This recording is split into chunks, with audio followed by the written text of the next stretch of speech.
শ্রদ্ধা, মানে বাইনারি তৈরি করলে আপনারা গান্ধীর দিকে না নাথুরাম গডসের দিকে? নাথুরাম গডসের সঙ্গে এর কোনো তুলনাই হয় না, এটার তুলনা করাটা ঠিক নয়। যে নাথুরাম গডসে রাষ্ট্রীয় স্বয়ংসেবক সংঘের, যেমন আজকে সকালবেলা আমি গুরু পূজনের কোনো কার্যক্রমে গেছি, একদম প্রথম দু একজনের সঙ্গে পরিচয় হলো যিনি এখানে এসেছেন।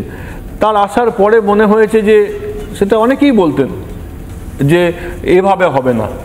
নাথুরাম গডসে শাখায় কখনো এসেছিল, এসে মনে করেছে, কারণ আমরা গণতন্ত্রের বিশ্বাসী, আমরা হিংসায় বিশ্বাস করি না, আমরা বিশ্বাসই করি না যে একজনকে খুন করে, একজনকে হত্যা করলে আমরা যেটা ভাবছি যে পরম বৈভবম মে তুমে তস্য রাষ্ট্রম, পরম বৈভবম মে তুমে তস্য রাষ্ট্রম, আমার রাষ্ট্রকে আমি পরম বৈভবশালী করব, সেটা কাউকে হত্যা করে হয় না, এটা আমরা বিশ্বাসই করি না।